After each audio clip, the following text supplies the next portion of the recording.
विद्यार्थी मित्रों, पूजा विद्यालयना ऑनलाइन वर्गखंड में आप सर्वेનું हार्दिक स्वागत है।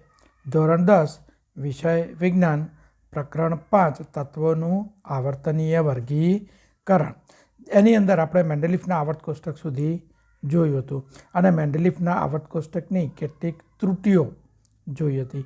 તો આ ત્રુટીઓ નિવારવા માટે આધુનિક આવર્ત કોષ્ટકનો ઉપયોગ કરવામાં આવે છે। તો અવ્યવસ્થિતમાંથી વ્યવસ્થિત કરવા માટે આધુનિક આવર્ત કોષ્ટકના પ્રણેતા હેનરી મોસેલ હતા। ઈસવીસન 1913ની અંદર હેનરી મોસેલે નીચે દર્શાવ્યા પ્રમાણે તત્વના પરમાણુય દળની તુલનામાં તેનો પરમાણુય ક્રમાંક Z વધુ આધારભૂત ગુણધર્મો દર્શાવે છે। હવે તત્વનો પરમાણુ ક્રમાંક Z કોની ઉપર આધાર રાખે છે? તો એના ન્યુક્લિયસમાં રહેલા પ્રોટોનની સંખ્યા ઉપર આધાર રાખે છે। અને મેન્ડેલિફે જે આવર્ત કોષ્ટક બનાવ્યું હતું એમાં એણે તત્વના પરમાણુ દળાંકને આધારે આવર્ત કોષ્ટક બનાવ્યું હતું। એના બદલે હેનરી મોસેલે તત્વના પરમાણુ ક્રમાંક ઝેડના આધાર ઉપર એણે આધુનિક આવર્ત કોષ્ટક બનાવ્યું અને એણે આધુનિક આવર્ત કોષ્ટકનો સિદ્ધાંત આપ્યો તત્વોના ગુણધર્મો તેના પરમાણુય ક્રમાંકના આવર્તનીય વિધેયો છે। મેન્ડેલિફે શું કીધું હતું? તત્વના ગુણધર્મો તેના પરમાણુ દળાંકના આવર્તનીય વિધેય છે। હેનરી મોસેલ શું કહે છે આપણને? તત્વના ગુણધર્મો તેના પરમાણુ ક્રમાંકના આવર્તનીય વિધેયો છે। એટલે કે તત્વના ગુણધર્મો તેના પરમાણુ ક્રમાંક ઉપર આધાર રાખે છે અને પરમાણુ ક્રમાંક બદલાય એ ભાત પ્રમાણે, એ પેટર્ન પ્રમાણે તત્વોના ગુણધર્મો પણ બદલાય છે। ચલો આપણે યાદ કરીએ કે તત્વના પરમાણુય ક્રમાંકને આપણે પરમાણુના કેન્દ્રમાં રહેલા પ્રોટોનની સંખ્યા સાથે સાંકળીએ છીએ। એક તત્વથી બીજા તત્વ તરફ જતાં આ સંખ્યામાં એક એકમનો વધારો થાય છે। એટલે જેનો પરમાણુ ક્રમાંક 1 છે એવું હાઇડ્રોજન, તો એના ન્યુક્લિયસમાં 1 પ્રોટોન છે। જેના પરમાણુ ક્રમાંક 2 છે એવું હિલિયમ, તો એના ન્યુક્લિયસમાં કેટલા પ્રોટોન છે? તો 2 પ્રોટોન છે, બરાબર। એ રીતે તત્વોને તેમના પરમાણુય ક્રમાંકના ચડતા ક્રમમાં ગોઠવીને આપણે આધુનિક આવર્ત કોષ્ટક તરીકે ઓળખાતા વર્ગીકરણ તરફ જઈ શકીએ છીએ। જ્યારે તત્વોને પરમાણુય ક્રમાંકના ચડતા ક્રમમાં ગોઠવવામાં આવે ત્યારે પરમાણુય દળાંક પ્રમાણે ગોઠવેલા તત્વો કરતાં પરમાણુય ક્રમાંક દ્વારા ગોઠવેલા તત્વોમાં ગુણધર્મોની આગાહી વધારે સ્પષ્ટ અને વધારે સચોટ ચોકસાઈવાળી આપણે કરી શકીએ છીએ। ચલો, આધુનિક આવર્ત કોષ્ટકમાં નિકલ અને કોબાલ્ટના સ્થાન કેવી રીતે નિશ્ચિત કરવામાં આવેલા છે? તો આધુનિક આવર્ત કોષ્ટકમાં નિકલ અને કોબાલ્ટના સ્થાન તેના પરમાણુય ક્રમાંકના આધારે નિશ્ચિત કરવામાં આવેલા છે। કોબાલ્ટનો પરમાણુ ક્રમાંક કેટલો છે? 27 છે। જ્યારે નિકલ, કોબાલ્ટનો પરમાણુ ક્રમાંક કેટલો છે? 27 છે। જ્યારે નિકલનો પરમાણુય ક્રમાંક કેટલો છે? 28 છે। એના આધારે એને આ કોબાલ્ટને સમૂહ કયા 9ની અંદર અને નિકલને સમૂહ 10ની અંદર ગોઠવવામાં આવેલો છે। આધુનિક આવર્ત કોષ્ટકમાં જુદા જુદા તત્વોના સમસ્થાનિકોના સ્થાન કેવી રીતે નિશ્ચિત કરવામાં આવેલા છે? તો સમસ્થાનિકોની અંદર પ્રોટોનની સંખ્યા કેવી હોય છે? સમાન હોય, અને માટે એમના માટે જુદા જુદા સ્થાન હોતા નથી। બધા જ સમસ્થાનિકો એક જ તત્વના જેટલા સમસ્થાનિકો હોય એ બધા જ સમસ્થાનિકોને એક જ સ્થાન ઉપર મૂકવામાં આવેલા છે। તમારા મત મુજબ આધુનિક આવર્ત કોષ્ટકમાં હાઇડ્રોજનને ક્યાં રાખવું જોઈએ? તો મત મુજબ અથવા આપણા મત મુજબ આધુનિક આવર્ત કોષ્ટકમાં હાઇડ્રોજનને ક્યાં રાખવું જોઈએ? વચ્ચે અથવા તો મધ્યમાં સ્થાન આપવું જોઈએ। કેમ એને મધ્યમાં સ્થાન આપવું જોઈએ? તો હાઇડ્રોજનને આવર્ત 1માં આવર્ત કોષ્ટકની મધ્યમાં સ્થાન આપવું જોઈએ, કારણ કે હાઇડ્રોજન ધાત્વીય ગુણધર્મ પણ ધરાવતું નથી, હાઇડ્રોજન અધાત્વીય ગુણધર્મ પણ ધરાવતો નથી, કારણ કે હાઇડ્રોજન માટે કોઈ ચોક્કસ સમૂહ નક્કી કરી શકાય એમ નથી. એટલે પહેલા આવર્તમાં કોષ્ટકની મધ્યમાં ખરેખર આપણે એને રાખવું જોઈએ. શું 1.5 પરમાણુય ક્રમાંક ધરાવતા તત્વને હાઇડ્રોજન અને હિલિયમની વચ્ચે રાખવું શક્ય છે? તો જુઓ, પરમાણુ ક્રમાંક છે ને એ શું બતાવે છે? પ્રોટોનની સંખ્યા. અને પ્રોટોન કદી અપૂર્ણાંકમાં હોઈ શકે નહીં.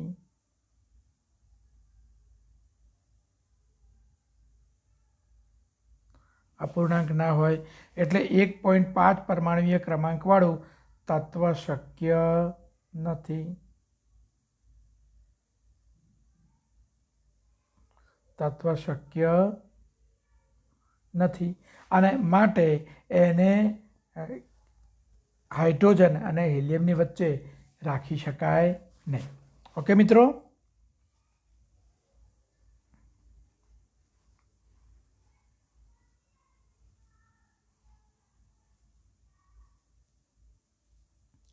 આપણે જોઈ શકીએ છીએ તેમ આધુનિક આવર્ત કોષ્ટકમાં મેન્ડેલિફની 3 મર્યાદાઓમાં સુધારો કરવામાં આવેલો છે. હાઇડ્રોજનનું સ્થાનની વિસંગતતા બાબતે પણ તમે આગળ ઉપર અભ્યાસ કરશો. આધુનિક આવર્ત કોષ્ટકમાં તત્વોનું સ્થાન કઈ બાબત પર આધાર રાખે છે તે જાણ્યા બાદ આપણે હાઇડ્રોજનના વિસંગત સ્થાનની ચર્ચા કરીશું. આધુનિક આવર્ત કોષ્ટકમાં તત્વોનું સ્થાન. આધુનિક આવર્ત કોષ્ટકમાં કેટલા 18 ઊભા સ્તંભ લેવામાં આવેલા છે, જેને શું કહેવામાં આવે છે? સમૂહ કહેવામાં આવે છે. આધુનિક આવર્ત કોષ્ટકમાં કેટલા ઊભા સ્તંભ લેવામાં આવે છે? 18. અને એને શું કહેવામાં આવે છે? સમૂહ કહેવામાં આવે છે. 7 આડી હરોળ લેવામાં આવી છે અને આડી હરોળને શું કહેવામાં આવે છે? આવર્ત તરીકે ઓળખવામાં આવે છે. ચલો આપણે જોઈએ કે કોઈ સમૂહ અથવા આવર્તમાં કોઈ તત્વનું સ્થાન કેવી રીતે નક્કી કરવામાં આવે છે. આધુનિક આવર્ત કોષ્ટક સમૂહ 1 જુઓ, તેમાં રહેલા તત્વોના નામ આપો. તો આધુનિક આવર્ત કોષ્ટકના સમૂહ 1ની અંદર કયા કયા તત્વો આવેલા છે? તો એક હાઇડ્રોજન છે, બરાબર. પછી કયું છે? લિથિયમ છે. એની નીચે કોણ છે? સોડિયમ છે, બરાબર. એની નીચે કોણ છે? પોટેશિયમ છે. એની નીચે રૂબિડિયમ છે અને એની નીચે સિઝિયમ છે. એની નીચે કોણ છે? સિઝિયમ છે અને એની નીચે ફ્રાન્સિયમ છે, Fr. સમૂહ 1ના પ્રથમ 3 તત્વોની ઇલેક્ટ્રોન રચના લખો. ચાલો, પ્રથમ તત્વ કયું છે? હાઇડ્રોજન. એની બહારની કક્ષામાં કેટલા ઇલેક્ટ્રોન છે? એક જ ઇલેક્ટ્રોન છે. એટલે કઈ કક્ષા થઈ એની? તો કે કક્ષા થઈ. કઈ થઈ? કે. બીજું તત્વ કયું છે સમૂહ 1માં? લિથિયમ. એટલે એમાં 2 કક્ષા આવશે, કારણ કે બીજા આવર્તમાં આવી ગયું એટલે એમાં પહેલી કક્ષામાં 2 ઇલેક્ટ્રોન પૂરેપૂરા ભરાઈ જાય અને બીજી કક્ષામાં કેટલા ઇલેક્ટ્રોન છે? 1 છે. પ્રથમ 3 તત્વો. ત્રીજું તત્વ કયું આવશે પ્રથમ સમૂહમાં? સોડિયમ, બરાબર. આની કે અને એલ કક્ષામાં 1 ઇલેક્ટ્રોન છે. સોડિયમમાં 3 કક્ષા આવશે, પહેલી કે, બીજી એલ અને ત્રીજી એમ. પહેલીમાં કેટલા ભરાઈ જશે? 2.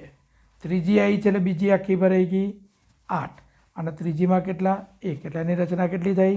2, 8, 1 થશે. તમને તેમની ઇલેક્ટ્રોન રચનામાં શું સમાનતા જોવા મળે છે? તો ઇલેક્ટ્રોન રચનામાં જેમ સમૂહમાં ઉપરથી નીચે ઉતરીએ તેમ એક કક્ષક શું થતી જાય છે? વધતી જાય છે. જો આમાં એકલી કે કક્ષા હતી, આમાં 2 કક્ષા છે, કે અને એલ, અને ત્રીજામાં કે એલ એમ 3 કક્ષા છે.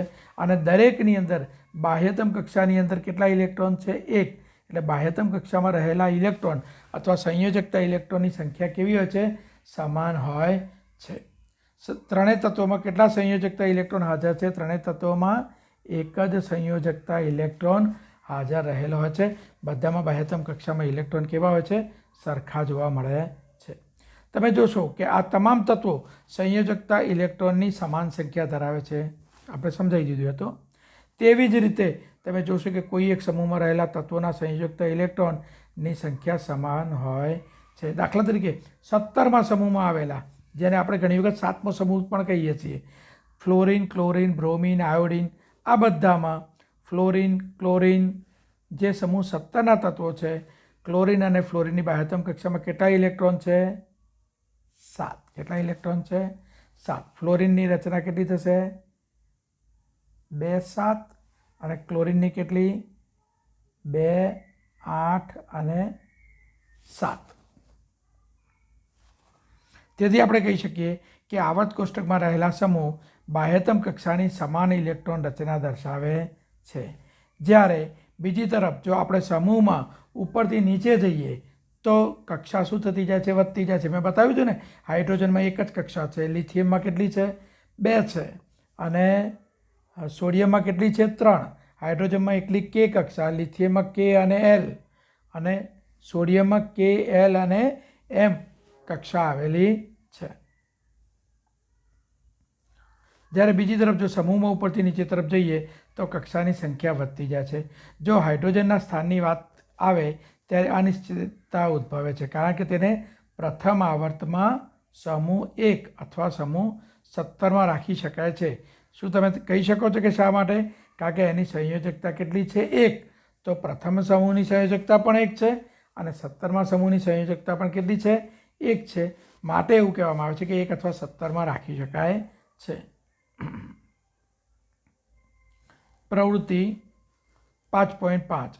જો તમે આધુનિક આવર્ત કોષ્ટકને જોશો તો ખ્યાલ આવશે કે lithium, beryllium, boron, carbon, nitrogen, oxygen, fluorine બીજા આવર્તના તત્વો છે. તેમની ઇલેક્ટ્રોન રચના લખો. ચાલો, લિથિયમની કેટલી છે? 2, 1. બેરિલિયમની કેટલી છે? 2, 2. બોરોનની કેટલી છે? 2, 3. કાર્બનની 2, 4. નાઇટ્રોજનની 2, 5. ફ્લોરિન મેં હમણાં બી કીધી એ તો 2, 7. અને નિયોનની કેટલી છે? 2, 8. શું આ બધા તત્વો પણ સમાન સંયોજકતા ઇલેક્ટ્રોન ધરાવે છે? ના. આને 1 સંયોજકતા ઇલેક્ટ્રોન છે, આના 2 સંયોજકતા ઇલેક્ટ્રોન છે, અહીંયા બોરોનને 3 સંયોજકતા ઇલેક્ટ્રોન છે, કાર્બનને 4 સંયોજકતા ઇલેક્ટ્રોન છે, નાઇટ્રોજનને 5 સંયોજકતા ઇલેક્ટ્રોન છે, ફ્લોરિનને 7 સંયોજકતા ઇલેક્ટ્રોન છે, અને નિયોનમાં 8 સંયોજકતા ઇલેક્ટ્રોન આવેલા છે. શું તેઓ સમાન સંખ્યાની કક્ષાઓ ધરાવે છે? હા. લિથિયમમાં પણ 2 કક્ષા છે, બેરિલિયમમાં પણ 2 કક્ષા છે, બોરોનમાં પણ 2 કક્ષા છે, કાર્બનમાં પણ 2 કક્ષા છે, નાઇટ્રોજનમાં 2, ફ્લોરિન અને નિયોનમાં 2 કક્ષા છે.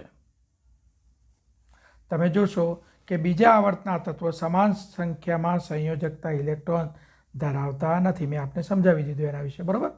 પરંતુ તેઓ સમાન સંખ્યામાં કક્ષાઓ ધરાવે છે. તમે તે પણ અવલોકન કરો છો કે આવર્તમાં ડાબીથી જમણી તરફ જઈએ તેમ પરમાણુ ક્રમાંકમાં 1 એકમનો વધારો થાય છે. સાથે સાથે સંયોજકતા ઇલેક્ટ્રોનમાં પણ 1 એકમનો વધારો થાય છે. અથવા આપણે કહી શકીએ કે સમાન સંખ્યામાં ભરાયેલી કક્ષાઓ ધરાવતા જુદા જુદા તત્વોના પરમાણુઓ એક જ આવર્તમાં મૂકવામાં આવેલા છે. Sodium, magnesium, aluminium, silicon, phosphorus, sulphur, chlorine અને આર્ગન આધુનિક આવર્ત કોષ્ટકના 3જા આવર્તમાં રહેલા છે. તેથી આ તત્વોના પરમાણુઓના ઇલેક્ટ્રોન K, L અને M કક્ષાઓમાં કોષમાં ભરાયેલા છે. આ તત્વોની ઇલેક્ટ્રોન રચના લખો.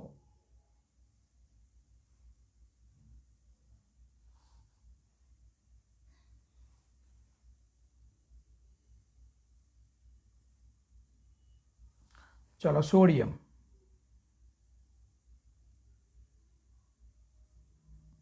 2, 8, 1. મેગ્નેશિયમની શું થશે?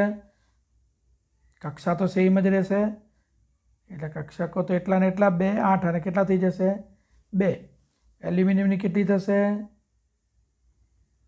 2, 8 અને 3. સિલિકોનની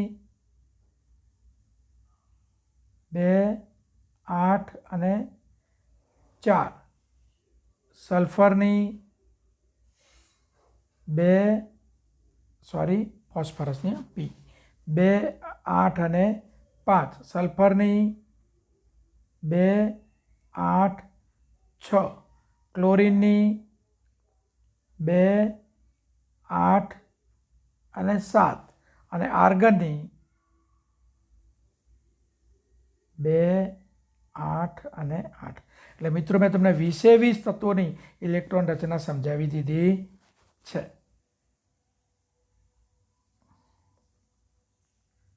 આ તત્વોના પરમાણુઓના ઇલેક્ટ્રોન K, L અને M કક્ષાઓ અથવા કોષમાં ભરાયેલા છે.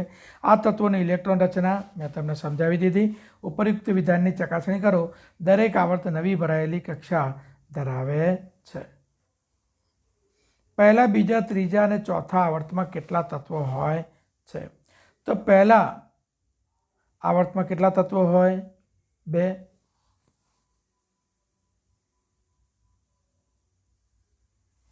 તત્વો.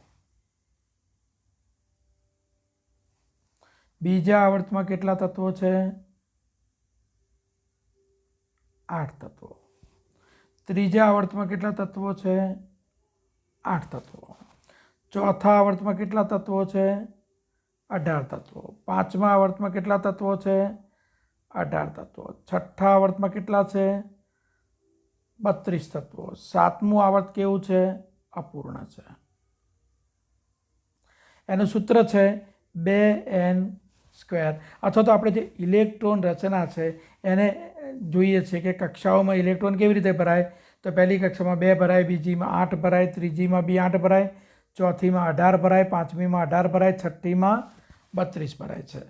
એટલે 2, 8, 8, 18, 32, 18, 18, 32 સોરી 2, 8, 8, 18, 18, 32 એ ઇલેક્ટ્રોનની કક્ષાઓની અંદર ભરાતા ઇલેક્ટ્રોનની સંખ્યા પણ દર્શાવે છે અને આપણને આવર્તની સંખ્યા પણ દર્શાવે છે. પ્રથમ આવર્તમાં 2, બીજા આવર્તમાં 8, ત્રીજા, ચોથા, પાંચમા, છઠ્ઠા, સાતમા આવર્તમાં અનુક્રમે 8, 18, 18, 32 અને 32 તત્વો છે. સાતમા આવર્તને હજુ આપણે અપૂર્ણ આવર્ત તરીકે પણ લઈએ છીએ. આવર્ત કોષ્ટકમાં તત્વનું સ્થાન તેની રાસાયણિક પ્રતિક્રિયાત્મકતા વિશે માહિતી આપે છે.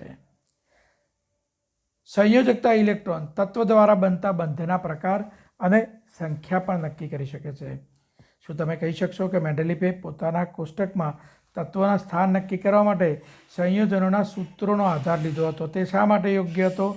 કારણ કે સંયોજનોના સૂત્ર ઉપરથી સંયોજનની સંયોજકતા જાણી શકાય છે અને સંયોજકતાના આધારે એ મેન્ડેલીફે એને આવર્ત કોષ્ટકમાં સ્થાન આપેલું હતું. તેના આધારે સમાન રાસાયણિક ગુણધર્મો ધરાવતા તત્વોને એક જ સમૂહમાં લખી શકાય છે, કારણ કે સંયોજકતા આપણને એની ખબર પડે છે. આધુનિક આવર્ત કોષ્ટકમાં વલણ. સંયોજકતા. તમે જાણો છો કે આધુનિક આવર્ત કોષ્ટકની અંદર આપણે પરમાણ્વીય ક્રમાંકનું મહત્વ ગણીએ છીએ.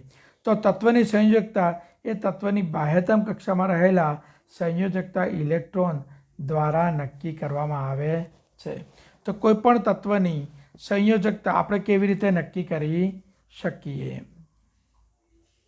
તો કોઈપણ તત્વની સંયોજકતા એની બાહ્યતમ કક્ષામાં રહેલા ઇલેક્ટ્રોનની સંખ્યાના આધારે કરે છે. જેમ કે પ્રથમ સમૂહમાં બાહ્યતમ કક્ષામાં કેટલા ઇલેક્ટ્રોન છે? 1. તો એની સંયોજકતા કેટલી છે? 1. બીજા સમૂહમાં બાહ્યતમ કક્ષામાં કેટલા ઇલેક્ટ્રોન છે? 2. તો એની સંયોજકતા પણ કેટલી છે? 2. 13મા સમૂહમાં બાહ્યતમ કક્ષાની અંદર કેટલા ઇલેક્ટ્રોન આવેલા છે? તો 13મા સમૂહની અંદર આપણે જોઈએ તો 2, 8 અને 3 આવશે. એટલે બાહ્યતમ કક્ષા એની કેટલી લઈશું આપણે? 8માંથી બાદ કરીએ એ પ્રમાણે લઈએ છીએ. 13માં 2, 8, 13 અને 1, 2, 13 અને 14. આ સમૂહમાં બાહ્યતમ કક્ષામાં જેટલા ઇલેક્ટ્રોન છે એટલી એની સંયોજકતા. બાહ્યતમ કક્ષામાં પહેલા સમૂહમાં 1 તો 1, 2 તો 2, 13માં પણ 2 આવશે, 14માં પણ કેટલી આવશે? 2 આવશે. 13માં 1 આવશે, 14માં 2 આવશે. સમૂહ 15, 16, 17 અને 18ની વાત કરીએ તો સમૂહ 15, 16, 17 અને 18માં બાહ્યતમ કક્ષામાં જેટલા ઇલેક્ટ્રોન હોય એટલા ઇલેક્ટ્રોન 8માંથી આપણે શું કરવાના? બાદ. એટલી આપણને સંયોજકતા એની મળે છે.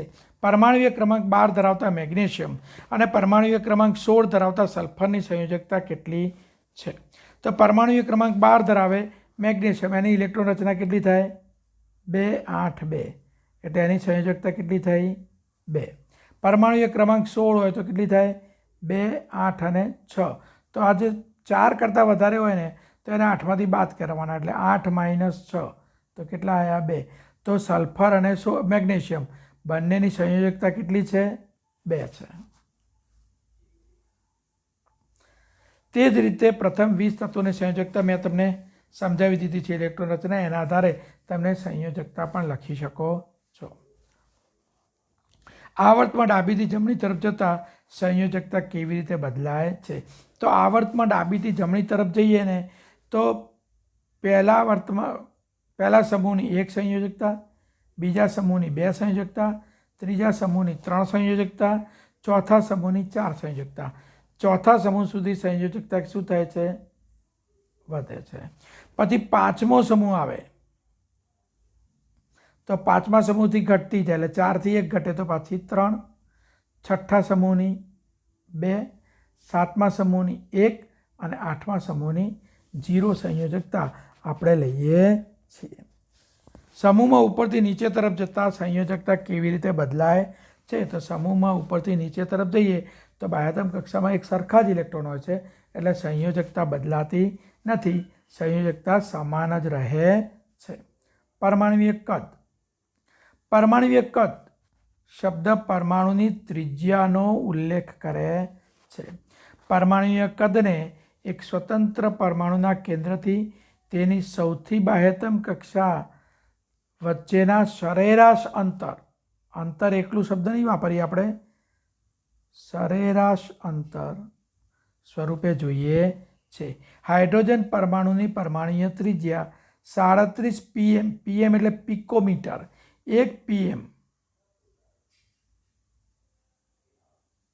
બરાબર 10⁻12 મીટર થાય. 1 પિકોમીટર બરાબર 10⁻12 મીટર થાય.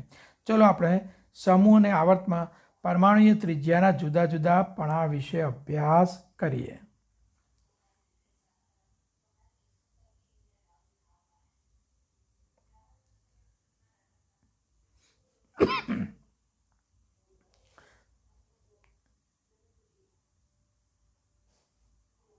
દબાઈ જાય છે. ચલો આવર્ત 2ના તત્વો આપણને અહીંયા આપ્યા છે. બોરોન છે, બેરિલિયમ છે, ઓક્સિજન છે, નાઇટ્રોજન છે, લિથિયમ છે અને કાર્બન છે. બરાબર. તો અહીંયા આપણને પરમાણુય ત્રિજ્યાઓના માપ આપેલા છે. પરમાણુય ત્રિજ્યાના ઉતરતા ક્રમમાં આપણે ગોઠવવાના છે. તો સૌથી ઉતરતો ક્રમ કેવો કહેવાય? પહેલાં સૌથી મોટું તો પહેલું 152 વાળું લિથિયમ, 152 પિકોમીટર. પછી કોણ આવશે? 3 આંકડામાં બેરિલિયમ, 111 પિકોમીટર. પછી કોણ આવશે? 111 પછી બોરોન, 88 પિકોમીટર. પછી કાર્બન, 77 પિકોમીટર. પછી કોણ આવશે? Nitrogen, 74 picometre. પિકોમીટર હું લખતો નથી, બોલું છું. પછી આવશે ઓક્સિજન, કેટલા? 66 પિકોમીટર. 1, 2, 3, 4, 5, 6, 2, 3, 4, 5, 6. ઓકે. તેઓને તેમની પરમાણુય ત્રિજ્યાના ઉતરતા ક્રમમાં ગોઠવાઈ ગયા. શું હવે આ તત્વો આવર્ત કોષ્ટકમાં આપેલા આવર્તની ભાતમાં ગોઠવાયેલા છે? હા. આ પહેલા સમૂહનું છે, આ બીજા સમૂહનું છે, આ ત્રીજા સમૂહનું છે, ચોથા સમૂહનું, પાંચમા સમૂહને, છઠ્ઠા સમૂહનું બીજા આવર્તના, બરાબર, બીજા આવર્તની હરોળ પ્રમાણે એ ગોઠવાયેલા છે. કયા તત્વો સૌથી મોટા પરમાણુઓ અને સૌથી નાના પરમાણુઓ ધરાવે છે? તો લિથિયમ સૌથી મોટો પરમાણુ ધરાવે છે અને ઓક્સિજન સૌથી નાનો પરમાણુ ધરાવે છે. પછી જો નિયોનની વાત કરો ને તમે તો પાછો છેલ્લે નિયોનની અંદર પરમાણુ કદ કેવું થઈ જાય છે? વધી જાય છે, બરાબર? કારણ કે એ કયું છે? નિષ્ક્રિય તત્વ છે, અને નિષ્ક્રિય તત્વ હોવાના પરિણામે નિયોનની લગભગ 160 પિકોમીટર જેટલી પરમાણુય ત્રિજ્યા છે. એટલે અહીંયા આ સૌથી મોટો થઈ જાય છે. પણ પહેલાંથી અહીંયા સુધી આપણને પરમાણુ ત્રિજ્યા શું થાય છે? ઘટતી જાય છે. કેમ કે પરમાણુ ત્રિજ્યા ઘટવાનું કારણ છે કે એક જ કક્ષાની અંદર ઇલેક્ટ્રોન ઉમેરાય છે, એટલે કેન્દ્રીય વીજભાર વધતો જાય, પ્રોટોન અંદર ઉમેરાતો જાય, એટલે કેન્દ્રીય વીજભારનું બાહ્યતમ કક્ષા સાથેનું આકર્ષણ બળ વધતું જાય, અને એના પરિણામે પરમાણુય ત્રિજ્યા ઘટે છે. ખાલી નિષ્ક્રિય તત્વોનો જે સમૂહ આવે ત્યારે પાછું પરમાણુ ત્રિજ્યાનું કદ શું થઈ જાય છે? વધી જાય છે, જે આપણને અહીંયા ચોપડીમાં આપેલું નથી. તમે જોશો કે આવર્તમાં ડાબીથી જમણી તરફ જતાં પરમાણુય ત્રિજ્યા ઘટે છે. કેન્દ્રીય વીજભાર, મેં હમણાં કહ્યું ને, કેન્દ્રીય વીજભાર વધવાની સાથે ઇલેક્ટ્રોન કેન્દ્ર તરફ ખેંચાણનું વલણ વધે છે, તેને પરિણામે પરમાણુય કદ ઘટે છે. નીચે આપેલા પ્રથમ સમૂહના તત્વોની પરમાણુય ત્રિજ્યામાં અભ્યાસ કરો.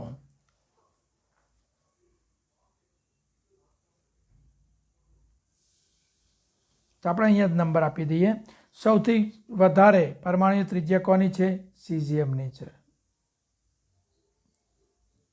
ચડતા ક્રમમાં ગોઠવવાના છે. Okay, sorry. સૌથી ઓછી કોની છે? લિથિયમની છે, 152 પિકોમીટર. પછી કોની ઓછી છે? સોડિયમની, 186 પિકોમીટર. પછી કોની છે? પોટેશિયમની, 231 પિકોમીટર. પછી કોની છે? રૂબિડિયમની, 244 પિકોમીટર. અને પછી સીઝિયમની. ચડતા ક્રમમાં ગોઠવાઈ ગયો. આ તત્વોના નામ એવા તત્વોના નામ આપો જે સૌથી મોટા અને સૌથી નાના પરમાણુઓ છે. તો સૌથી નાનો પરમાણુ કયો છે? લિથિયમનો. અને સૌથી મોટો સીઝિયમનો.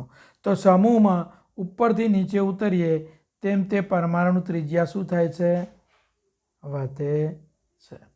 સમૂહમાં ઉપરથી નીચે ઉતરીએ તેમ તેમ પરમાણુની ત્રિજ્યા વધે છે, કારણ કે કક્ષા વધે છે અને બાહ્યતમ કક્ષામાં ઇલેક્ટ્રોન ઉમેરાય છે, એટલે કક્ષા એક એક એક એક વધતી જાય સમૂહમાં નીચે ઉતરીએ એમ. એના પરિણામે એની પરમાણુય ત્રિજ્યા પણ વધે છે.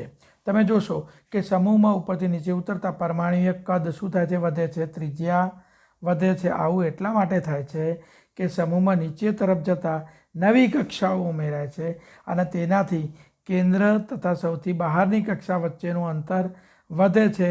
તેથી કેન્દ્રીય વીજભાર વધવા છતાં પરમાણુય કદ વધી જાય છે. ત્રીજા આવર્તના તત્વો તપાસો. તેમને ધાતુઓ તેમજ અધાતુ સ્વરૂપે વર્ગીકૃત કરો. તો ત્રીજા આવર્તમાં આપણે ત્રીજું આવર્ત ક્યાં ગયું? અહીંયા આપણને આપેલું હતું. બીજું આવર્ત છે,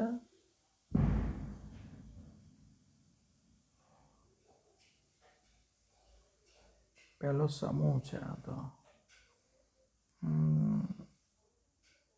ચલો, આ ત્રીજા આવર્તની વાત છે. આ ત્રીજા આવર્તના તત્વો છે. તો જોઈએ આપણે પહેલું અને બીજો સમૂહના જે તત્વો છે, બરાબર,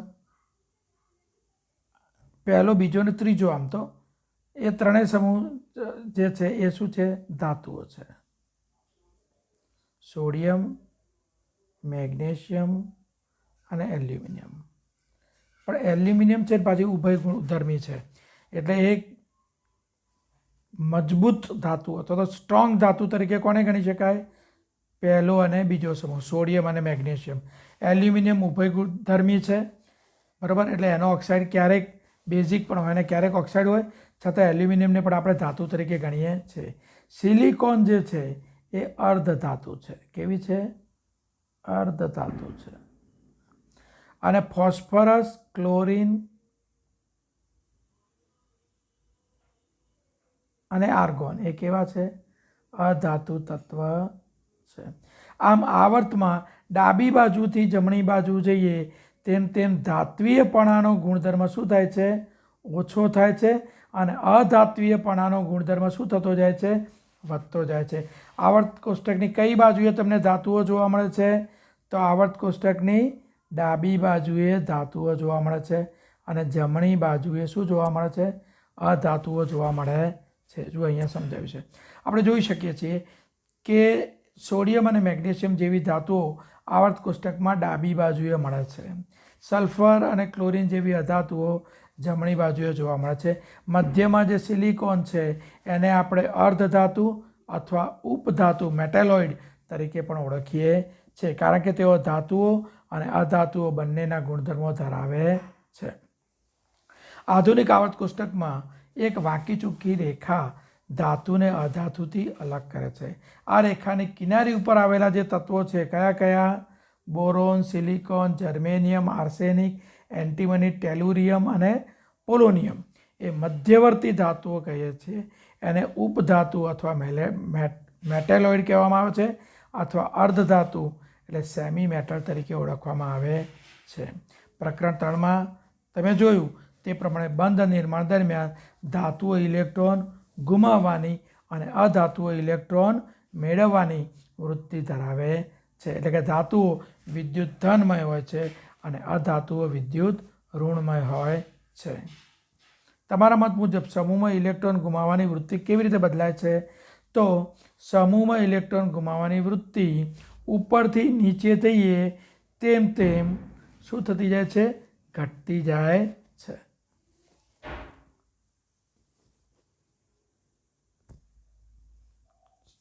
સમૂહમાં ઇલેક્ટ્રોન ગુમાવવાની વૃત્તિ ઉપરથી નીચે જઈએ તેમ તેમ વધતી જાય છે. આવર્તમાં જેમ જેમ સંયોજકતા કક્ષાના ઇલેક્ટ્રોન પર કાર્ય કરતો અસરકારક કેન્દ્રીય વીજભાર વધે તેમ તેમ ઇલેક્ટ્રોન ગુમાવવાની વૃત્તિ ઘટશે. સમૂહમાં નીચે તરફ જતા સંયોજકતા ઇલેક્ટ્રોન દ્વારા અનુભવાતો અસરકારક કેન્દ્રીય વીજભાર શું થાય છે? ઘટે છે, કારણ કે સૌથી બહારના કક્ષાના ઇલેક્ટ્રોન કેન્દ્રથી વધારે દૂર છે એટલે ઇલેક્ટ્રોન ગુમાવવાની વૃત્તિ શું થાય છે? વધે છે. દૂર હોય તેથી સહેલાઈથી દૂર થઈ શકે છે. તેથી ધાત્વીય લક્ષણમાં આવર્તમાં ડાબી બાજુથી જમણી બાજુ જઈએ તેમ ધાત્વીય લક્ષણ શું થતું જાય છે? ઘટતું જાય છે. જ્યારે સમૂહમાં ઉપરથી નીચે જઈએ તેમ તેમ ધાત્વીય લક્ષણ વધતું જાય છે. બીજી બાજુ અધાતુઓ વિદ્યુત ઋણમય હોય છે. તે ઇલેક્ટ્રોન મેળવીને બંધ બનાવવાની વૃત્તિ ધરાવે છે. ધાતુઓ વિદ્યુત ધનમય હોય છે અને ઇલેક્ટ્રોન ગુમાવીને એ સંયોજન બનાવવાની વૃત્તિ ધરાવે છે. વિદ્યુત ઋણતાના વલણમાં દર્શાવ્યા પ્રમાણે અધાતુઓ આવર્ત કોષ્ટકમાં જમણી તરફ ઉપરની બાજુએ રહેલી હોય છે. આ વલણ આપણને તત્વો દ્વારા બનતા ઓક્સાઇડ વિશે અનુમાન કરવામાં પણ મદદરૂપ થાય છે. સામાન્ય રીતે ધાતુના ઓક્સાઇડો કેવા હોય છે? બેઝિક હોય છે. અધાતુના ઓક્સાઇડ એસિડિક હોય છે. જ્યારે કેટલીક ધાતુના ઓક્સાઇડ ઉભયધર્મી હોય છે. એલ્યુમિનિયમના ઓક્સાઇડ જેમ કે ઉભયધર્મી છે, એ કેટલીક વાર એસિડ તરીકે પણ વર્તે છે અને કેટલીક વાર બેઝ તરીકે પણ વર્તે છે. તો અત્યારે આ પ્રકરણ અહીંયા આપણે પૂર્ણ થયેલું જાહેર કરીએ છીએ અને વિદ્યાર્થી મિત્રો સ્વાધ્યાયના પ્રશ્નોત્તર લખશે. મેં મારા તરફથી આપને શક્ય એટલી ડિટેલમાં સમજૂતી આપવાની કોશિશ કરેલી છે.